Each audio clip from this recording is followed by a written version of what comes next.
મિત્રો, તમારા ઘરને ધન દોલતથી ભરી દેશે આ વાસ્તુશાસ્ત્રના 50 નિયમો. નંબર 1, રાત્રે સૂતા પહેલા ક્યારે પણ મોઢું ધોયા વગર કે પગ ધોયા વગર સૂવું જોઈએ નહીં.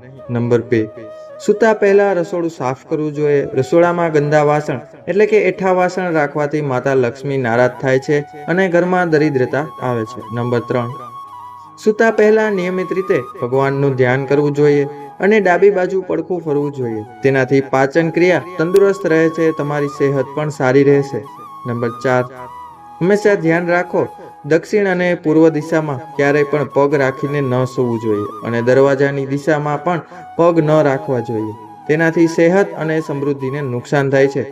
પૂર્વ દિશા તરફ માથું રાખીને સૂવાથી શાંતિ અને સમૃદ્ધિ મળે છે. નંબર 5, તમારા રૂમમાં સૂતા પહેલા કપૂર સળગાવીને સૂવો. હા મિત્રો, એમાં રહેલા તત્વો પોઝિટિવ એનર્જીનું સંચાર કરે છે. તેનાથી તમને માનસિક શાંતિ મળશે અને તમે તણાવ મુક્ત મહેસૂસ કરશો ખુદને. હા મિત્રો. નંબર 6 જોઈએ, મોઢું ઊંધું રાખીને બીજાની જગ્યાએ તૂટી ગયેલા ખાટલા ઉપર કે બેડ ઉપર સૂવાનું ટાળવું જોઈએ. તેનાથી તમારા મગજમાં નકારાત્મકતાનું પ્રમાણ વધી જાય છે. નંબર 7, સૂતા પહેલા કોઈ પણ નકારાત્મક બાબતો વિશે વિચારશો નહીં, કારણ કે સૂતા પહેલા 10 મિનિટનો સમય ખૂબ જ સંવેદનશીલ હોય છે અને જાગ્યા પછી ઓછામાં ઓછો 15 મિનિટનો સમય પણ ખૂબ જ સંવેદનશીલ હોય છે.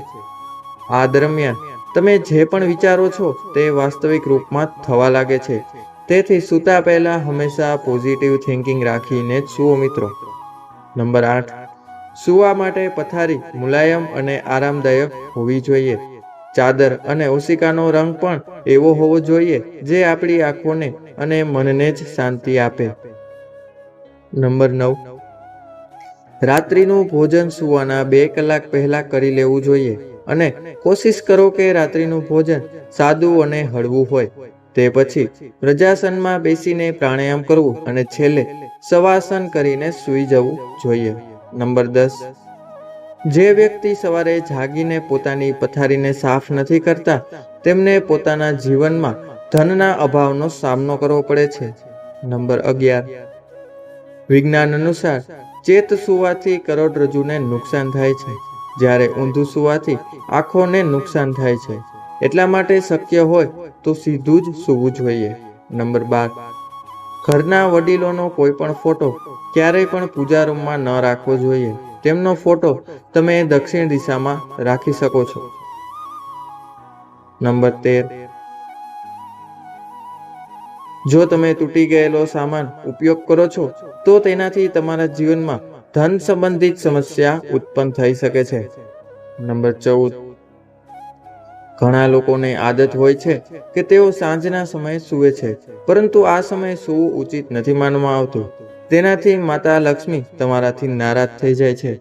નંબર 15, તમારે તમારા ઘરમાં કચરો ના રાખવો જોઈએ અને તમારા ઘરને સ્વચ્છ રાખવું જોઈએ. નંબર 16, ઘણા લોકો તેમના દાંતેથી નખને કાપે છે, પરંતુ તેનાથી માતા લક્ષ્મી તમારાથી નારાજ થઈ જાય છે અને તમારા ઘરમાં દુઃખ અને દરિદ્રતા આવે છે. નંબર 17, જે વ્યક્તિ 40 દિવસથી વધુ પોતાના વાળ રાખે છે તેમના પર માતા લક્ષ્મી નારાજ થાય છે. એટલા માટે તમારે 40 દિવસ પહેલા તમારા વાળ કપાવી લેવા જોઈએ. નંબર 18,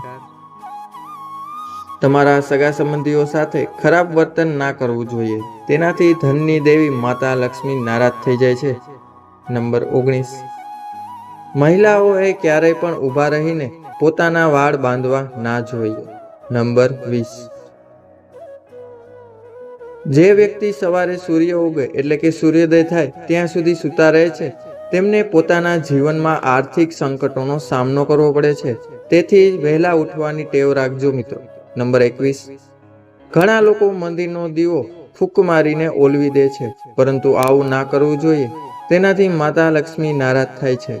નંબર 22, તમારે મિત્રો હાથ ધોયા વગર ક્યારેય પણ ભોજન ના કરવું જોઈએ. નંબર 23, ભોજન કરતા પહેલા ભગવાનનો આભાર જરૂર માનો મિત્રો, જેના કારણે તમારા ઘરમાં ક્યારેય ધન અને ધાન્યની કમી નહીં થાય અને માતા લક્ષ્મી ઘરમાં વાસ કરવા લાગશે. હા મિત્રો.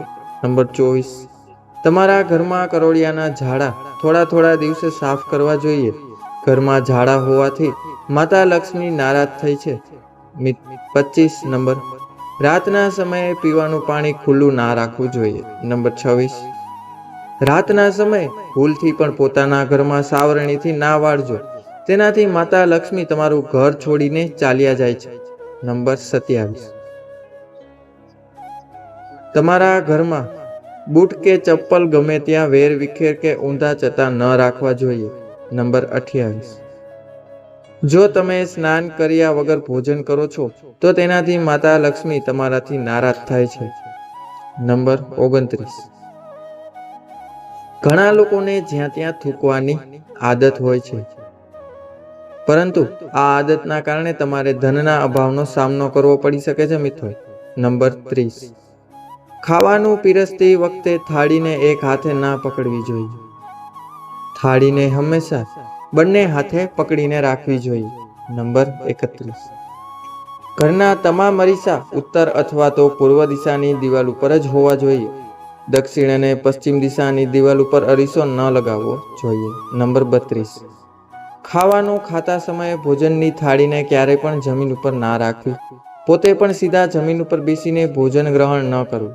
ભોજન કરતી વખતે આસન પાથરીને બેસવું જોઈએ, તેમજ થાળીને પાટલી ઉપર રાખીને ભોજન ગ્રહણ કરવું જોઈએ.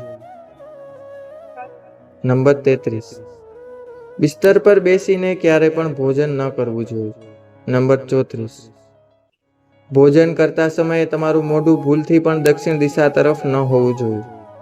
આ દિશા મૃત્યુના દેવતા યમરાજ અને મૃતકોની માનવામાં આવે છે. થાળીને હાથમાં પકડીને પણ ક્યારેય ભોજન ગ્રહણ ના કરવું જોઈએ. નંબર 36, ડાઇનિંગ ટેબલ ક્યારેય ખાલી ન રાખવું જોઈએ. ડાઇનિંગ ટેબલ પર હંમેશા ખાવાની વસ્તુ રાખવાથી ઘરમાં બરકત આવે છે. નંબર 37, તમે જમતી વખતે કોઈ બીજા સાથે એક જ થાળમાં ખાવાનું ખાઈ શકો છો, પરંતુ જો કોઈ વ્યક્તિએ પહેલેથી જ ભોજન કરી લીધું હોય તો તેની એઠી થાળીમાં ક્યારેય ભોજન ના કરવું જોઈએ. નંબર 38, ભોજન કર્યા પછી એઠી થાળી લઈને લાંબા સમય સુધી ના બેસવું જોઈએ અને એઠા વાસણ પણ લાંબા સમય સુધી ના રાખવા જોઈએ. નંબર 39, ભોજન કર્યા પછી ક્યારેય પણ થાળીમાં હાથ ન ધોવા જોઈએ. નંબર 40, રાતના સમયે રસોડામાં ક્યારેય પણ એઠા વાસણ ના રાખવા જોઈએ. જો તમે કોઈ કારણસર રાતે એઠા વાસણ નથી ધોઈ શકતા તો તેને રસોડામાં ન રાખો, તેને કઈ બહારની જગ્યામાં રાખી શકો છો. નંબર 41, રસોડામાં ફ્રીજ, મિક્સર અને ભારે સામાન દક્ષિણ અને પશ્ચિમ દિશાની દિવાલને અડાડીને રાખવો જોઈએ. નંબર 42, જો તમે તમારા ઘરમાં ડાઇનિંગ ટેબલ રાખવા માંગો છો તો કોશિશ કરો કે તે ગોળ ના હોવું જોઈએ. નંબર 43, ક્યારેય પણ લાંબા સમયથી ખાલી પડેલા અંધારું હોય તે ઘરમાં અથવા તો સુનસાન જગ્યા ઉપર સૂવું જોઈએ નહીં. નંબર 44, ઘરમાં તૂટેલી વસ્તુઓ, ખાસ કરીને તૂટી ગયેલો કાચ અને ખરાબ થઈ ગયેલો ઇલેક્ટ્રોનિક સામાન બિલકુલ ના રાખવો જોઈએ. નંબર 45, સાંજના સમયે ક્યારેય પણ કોઈને દૂધ, દહીં કે મીઠું દાનમાં ન આપો. આ આર્થિક સ્થિતિ માટે ખૂબ જ હાનિકારક હોય છે. નંબર 46, બિસ્તર ઉપર ક્યારેય પણ ગંદા હાથ પગે ન સૂવું જોઈએ. નંબર 47, વાસ્તુશાસ્ત્ર અનુસાર ઘરમાં કોઈ પણ પ્રકારના વાસ્તુદોષ દૂર કરવા માટે ઘરની છત ઉપર ઉત્તર પૂર્વ દિશામાં 5 તુલસીના છોડ અવશ્ય લગાવવા જોઈએ. જો આ કરવામાં તમને કોઈ સમસ્યા આવી રહી હોય તો ઓછામાં ઓછો 1 તુલસીનો છોડ આ દિશામાં જરૂર લગાવો. તેનાથી તમારા ઘરમાં આવતો નકારાત્મક પ્રભાવ ઓછો થઈ જશે. જો મિત્રો તમને આ વિડીયો પસંદ આવ્યો હોય તો વિડીયોને લાઈક કરજો અને આ જાણકારી તમને કેવી લાગી તે અમને કોમેન્ટ બોક્સમાં કોમેન્ટ કરીને અવશ્ય બતાવજો. અને અમારી ચેનલ સ્વાસ્થ્ય જાણકારીને એકવાર અવશ્ય સબસ્ક્રાઇબ કરજો તથા બાજુમાં આપેલ બેલ આઇકનને પ્રેસ કરીને ઓલ ઉપર સિલેક્ટ કરી લેજો, જેથી તમને વિડીયોનું નોટિફિકેશન સૌથી પહેલા મળી રહે. અને મિત્રો, તમે સાચા મનથી એકવાર કોમેન્ટ બોક્સમાં જય શ્રી રામ અવશ્ય લખજો, જેથી ભગવાન રામની કૃપા આપ સૌ પર બની રહે. તો મિત્રો, હવે મળીશું નવા વિડીયો સાથે, નવી જાણકારી સાથે. ત્યાં સુધી બધાને જય શ્રી કૃષ્ણ, જય શ્રી રામ, રાધે રાધે, હર હર મહાદેવ. વિડીયોને છેલ્લે સુધી જોવા બદલ આપ સૌનો ખૂબ ખૂબ ધન્યવાદ. બધાનો ખૂબ ખૂબ આભાર.